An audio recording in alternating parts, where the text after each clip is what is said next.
आज हमारे कोर्स का एक निहायत important and crucial part start होने लगा है, जो कि है website speed optimisation and core web vitals.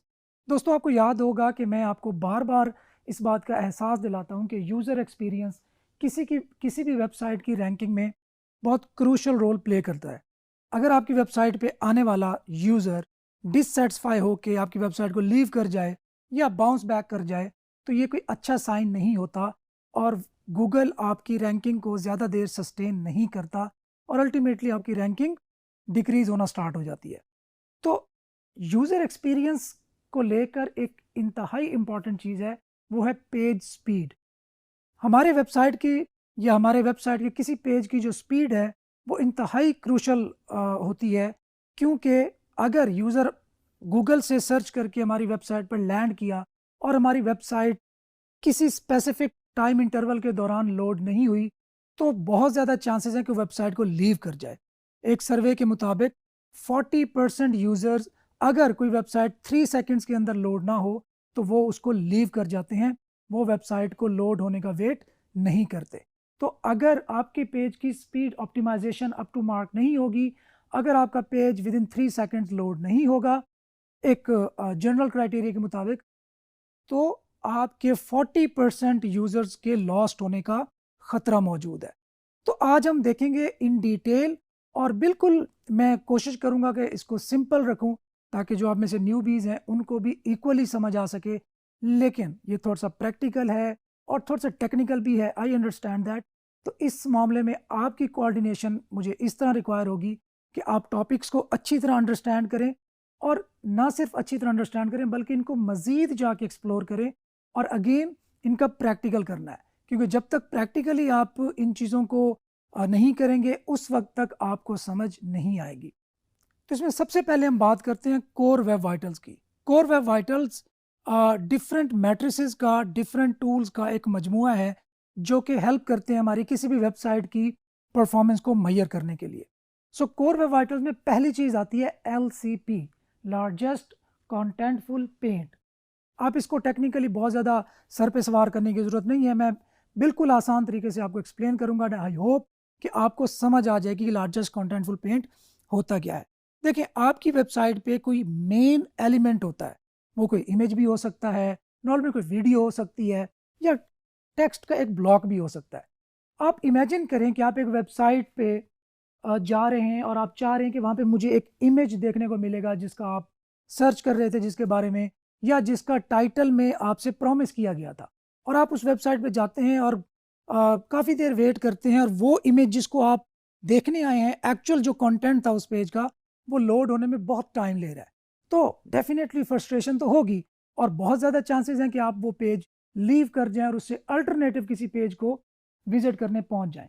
अगर किसी यूज़र ने यहाँ से बाउंस बैक किया और उसके किसी अल्टरनेटिव पेज को विजिट किया और वहाँ पे उसकी नीड या रिक्वायरमेंट पूरी हो गई, तो ये हमारे पेज के लिए जहाँ से उसने बाउंस बैक किया है कोई अच्छा साइन नहीं होगा। सो लार्जेस्ट कॉन्टेंटफुल पेंट वो मेन एलिमेंट है जो कि आपके पेज का एक मेन और अहम तरीन हिस्सा है। अगेन वो एक इमेज हो सकता है, वो वीडियो हो सकती है, या वो कोई टेक्स्ट का एक बड़ा ब्लॉक भी हो सकता है। तो आपने इस पार्ट को जल्द अज जल्द लोड करवाना होता है अपने यूज़र के लिए। सो लार्जेस्ट कॉन्टेंटफुल पेंट का जो ड्यूरेशन है वो 2.5 सेकेंड या उससे कम होना चाहिए। अगर 2.5 से 4 सेकेंड के दरमियान होगा तो भी खैर है, चल जाएगा। लेकिन अगर 4 सेकेंड से ज़्यादा टाइम लगा आपके मेन कंटेंट को लोड होने में, तो ये कोई अच्छा साइन नहीं है, और कोर वेब वाइटल्स का जो एक मैट्रिक्स है वो फेल होगा, और इवन आपको गूगल सर्च कंसोल में भी ये डिस्प्ले कराएगा कि आपका फलां पेज कोर वेब वाइटल्स को फेल कर रहा है, उसको आप फिक्स करें। सो लार्जेस्ट कॉन्टेंटफुल पेंट याद रखिए 2.5 से कम होना चाहिए। अब बात करते हैं कि ये इसका टाइम ज़्यादा बढ़ता क्यों है। इसकी डिफरेंट रीजंस हो सकती हैं, मैं आपको सिर्फ जो कॉमन और मोस्ट इंपॉर्टेंट रीज़न है वो शेयर करूंगा। पहली रीज़न ये हो सकती है कि आपका जो मेन कंटेंट है वो इतना वाइड है और इतना बड़ा है कि उसको वैसे ही नेचुरली टाइम लग जाता है। लेट्स सपोज आप एक इमेज लोड करवाना चाह रहे हैं जिसका साइज है लेट्स सपोज 4 MB। तो 4 MB का इमेज अपनी वेबसाइट पे लोड करवाना कोई अच्छा ही अप्रोच नहीं है। तो डेफिनेटली हम इस सिनेरियो में क्या करेंगे कि अगर मेरा largest contentful page LCP fail हो रहा है मेरे इमेज की वजह से, तो मैं उसको फिक्स करूंगा बाय ऑप्टिमाइजिंग माय इमेज, उसका साइज कंप्रेस करके, उसकी क्वालिटी थोड़ी डाउन करके, इतनी भी क्वालिटी डाउन नहीं करनी कि देखने वाले को बुरा लगे। लेकिन अब उस वेब पेज की जो इमेजेस होते हैं वो हमारे आम मोबाइल या आम कंप्यूटर लैपटॉप वाले इमेजेस से डिफरेंट होते हैं, उनका साइज कम होना चाहिए। वेब इमेजेस का साइज ऑलवेज कम होना चाहिए। तो अगर वो इमेज की वजह से है तो मैं उसका साइज कम करूंगा। अगर वो किसी ऐसे टेक्स्ट ब्लॉक की वजह से है जो कि लोड होने में टाइम ले रहा है, तो मैं उस टेक्स्ट के ब्लॉक को डिवाइड करूंगा in simple, in small blocks, ताकि वो एक ब्लॉक बहुत ज़्यादा टाइम लोड होने में ना ले। अच्छा, इसके साथ साथ ये जो मैं आपके साथ कोर वेब वाइटल्स के दूसरे भी टूल्स और मैट्रिसेस शेयर करूंगा, उनमें एक चीज़ कॉमन होगी, हमारा जावास्क्रिप्ट की एग्जीक्यूशन का टाइम। नॉर्मली जावास्क्रिप्ट ही एक ऐसा कल्प्रिट होता है जो हमारी वेबसाइट की एग्जीक्यूशन को ब्लॉक रखता है। अगर हमने जावास्क्रिप्ट को लोड होने दिया और बाकी हमारे पेज के कंटेंट ने उस जावास्क्रिप्ट के लोड होने का वेट किया और बाद में लोड हुए, तो बहुत ज़्यादा चांसेस हैं कि आपका कोर वेब वाइटल्स फेल हो जाए। तो जावास्क्रिप्ट, इसके लिए आपको टेक्निकल इसके कोडिंग की या इसके बहुत ज़्यादा टेक्निकल नॉलेज की ज़रूरत होना बिल्कुल ज़रूरी नहीं है, डोंट वरी अबाउट इट। लेकिन आपने इसको ऑप्टिमाइज़ करना है। इसको ऑप्टिमाइज़ करना कैसे, इसको हम प्रैक्टिकली देखेंगे। अच्छा, दूसरी चीज़ इसके अंदर आती है FID, फर्स्ट इनपुट डिले। ये कोई बहुत ज़्यादा इतना इंपॉर्टेंट चीज़ मैं आपको कहूँगा नहीं है, लेकिन अल्टीमेटली गूगल सर्च कंसोल में एरर आएगा अगर हम इसको फिक्स नहीं करेंगे। अच्छा, फर्स्ट इनपुट डिले होता क्या है? हमारा वेब पेज, हमारी वेबसाइट, हमारा आर्टिकल का पेज में जो भी आप समझेंगे, हमारे वेब पेज को लोड होने में टाइम लगता है। अच्छा, अब वो टाइम लगता है और फिर उसको इंटरैक्टिव होने में। अब इंटरैक्टिव होना क्या होता है कि हम उस पेज के साथ किसी किस्म का ताल्लुक बना सकें। लेट्स सपोज अगर वहाँ पे कोई इनपुट, कोई नाम लिखने की कहीं स्पेस है, तो हम वहाँ पे टाइप करें और नाम लिखना स्टार्ट कर सकें एज सुन एज पॉसिबल। या ऐसा तो ना हो कि बहुत टाइम ले रहा है, हम क्लिक करते हैं और उस पर टाइप हो ही नहीं रहा। या किसी भी तरह से पेज के साथ इंटरेक्ट करने में अगर प्रॉब्लम्स पेश आ रही हैं, तो हमारा FID फेल हो रहा है, जिसको हमने फेल नहीं करना।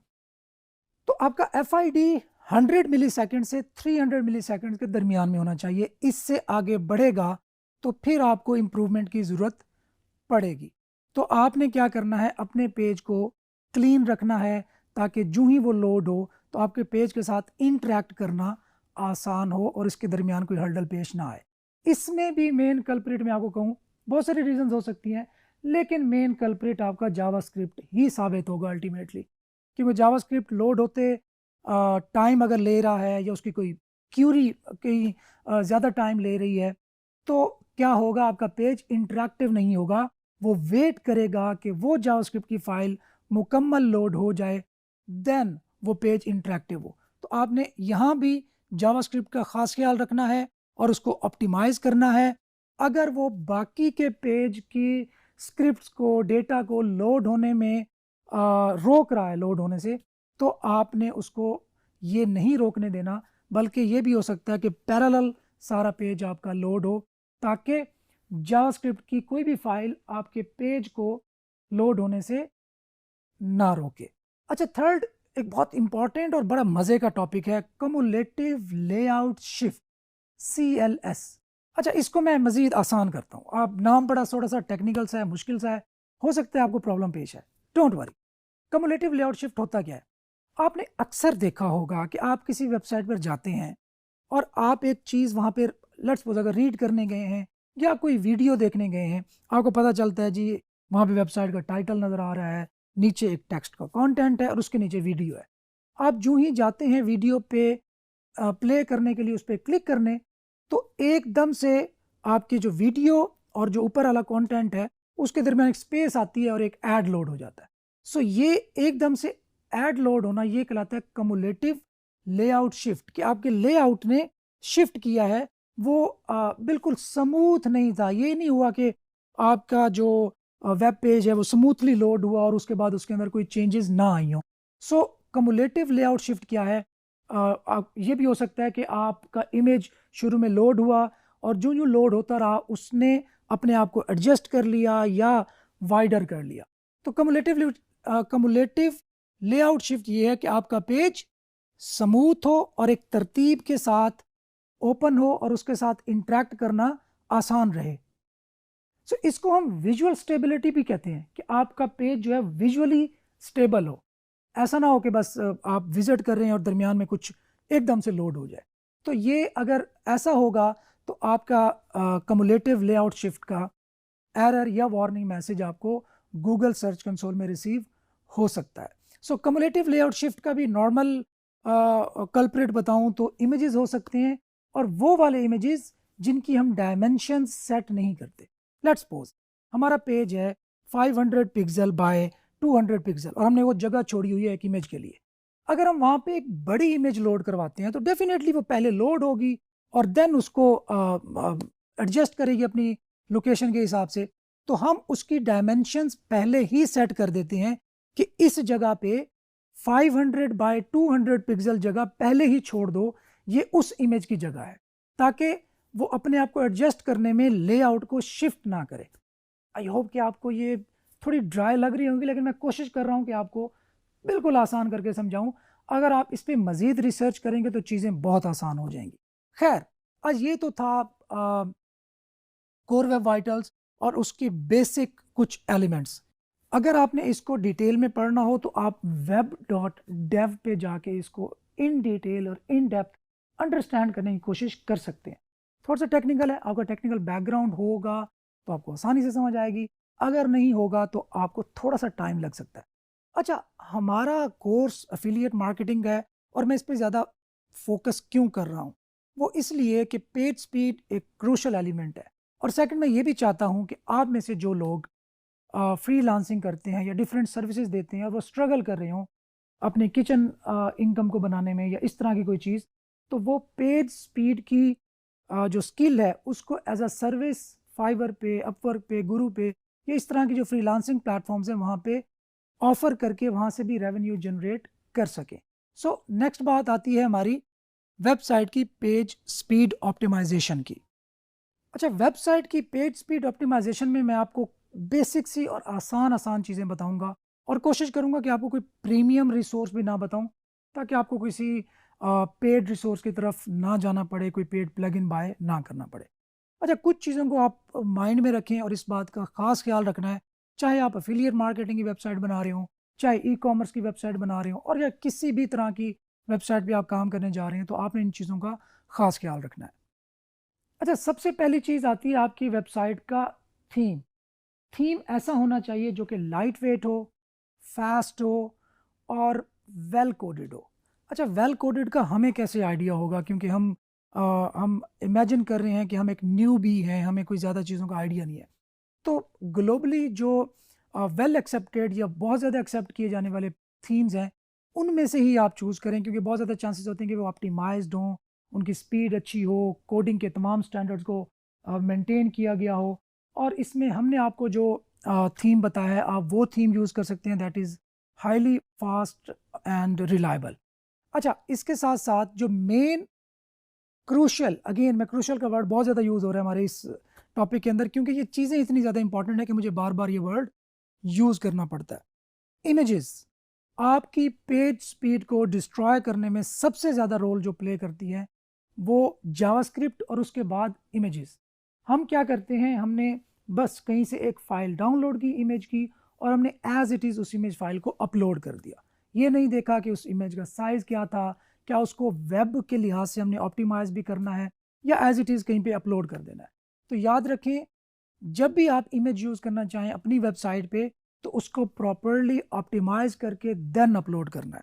ऑप्टिमाइज़ेशन के लिए आप कोई थर्ड पार्टी रिसोर्स यूज़ कर सकते हैं, आप गूगल की मदद ले सकते हैं और उसमें बहुत सारे टूल्स मौजूद हैं जो कि फ्री हैं। आपने सिंपली करना ये है कि इमेज ऑप्टिमाइज़ेशन, या अगर आपकी जेपीजी फाइल है तो जेपीजी फाइल ऑप्टिमाइज़ेशन, या अगर आपकी पीएनजी फाइल है पीएनजी फाइल ऑप्टिमाइज़ेशन सर्च करें और वहाँ से अपने इमेज को हाईली ऑप्टिमाइज करें, जितना ऑप्टिमाइज आप कर सकते हैं। लेकिन एक बात याद रखनी है, जितना ज़्यादा आप ऑप्टिमाइज करेंगे उतना आपके इमेज की जो क्वालिटी है ना वो भी डाउन होगी। तो ये बात याद रखना है कि स्पीड के चक्कर में परफॉर्मेंस को इंक्रीज करते हुए अपने इमेज को आपने बहुत ज़्यादा ख़राब नहीं कर बैठना, क्योंकि बहुत दफ़ा ऐसा होता है कि यूज़र हमारा उस इमेज को देख के ही आ रहा होता है या वो इमेज देखने आ रहा होता है। जैसे कि अगर हम बात करें ई कॉमर्स वेबसाइट की, या इवन हम बात करते हैं एफिलिएट मार्केटिंग की वेबसाइट की, तो उसमें वो देखने आ रहा है कि यार ये प्रोडक्ट यूज़ होने के बाद कैसे दिखती है, और हमने एक हाई डेफिनिशन एक इमेज वहाँ पे अपलोड कर रखी है। तो अगर हम उसको बहुत ज़्यादा ऑप्टिमाइज़ करेंगे और उसको कंप्रेस कर देंगे, तो होगा ये कि हमारी इमेज के जो कलर्स हैं, वो फेड हो जाएँगे, वो ख़राब होंगे, और वो उसकी जो लुक एंड फ़ील है, वो बेहतर नहीं रहेगी। तो यहाँ पे आपने बैलेंस रखना है। जहाँ पे आपकी वेबसाइट की स्पीड ऑप्टिमाइज़ेशन इम्पॉर्टेंट है, उतनी ही आपकी वेबसाइट की परफ़ॉर्मेंस और उसका यूज़र इंटरफ़ेस भी उतना ही इम्पॉर्टेंट है। तो इमेज के मामले में आपने ख़ास ख़्याल रखना है, उनको ऑप्टिमाइज़ करना है, और साथ ही आपने जो वेब बेस्ड और मॉडर्न फॉर्मेट्स हैं, आपने वो यूज़ करने हैं। अच्छा, तो इसके बाद बात आती है मज़ीद हमने किन-किन चीज़ों को ऑप्टिमाइज़ करना है। अगर हम कोई एक्सटर्नल स्क्रिप्ट्स यूज़ कर रहे हैं, जिसमें नॉर्मली हम जो फ़ॉन्ट्स होते हैं वो हम गूगल के यूज़ कर रहे होते हैं, तो उनको भी हमने ऑप्टिमाइज़ करना है। इसी तरीके से अगर हमने कोई फ़ेसबुक का बटन यूज़ कर रहे हैं, कोई like button, follow button use कर रहे हैं, या इस तरह कोई गूगल का कोई बटन यूज़ कर रहे हैं, या गूगल के कोई रिसोर्सेज़ यूज़ कर रहे हैं, तो एक्सटर्नल स्क्रिप्ट्स भी हमारी वेबसाइट की स्पीड को डिस्ट्रॉय करने में बहुत बड़ा रोल प्ले करते हैं, क्योंकि वहाँ से रिमोटली कुछ जावास्क्रिप्ट की फाइल्स लोड हो रही होती हैं, और नॉर्मली सीएसएस की भी कोई फाइल लोड हो सकती है। तो हमने उनको भी ऑप्टिमाइज़ करना है। कैसे ऑप्टिमाइज़ करना है और इसके अलावा हमने किन चीज़ों का ख्याल रखना है, ये हम देखेंगे अपने आने वाले लेक्चर में।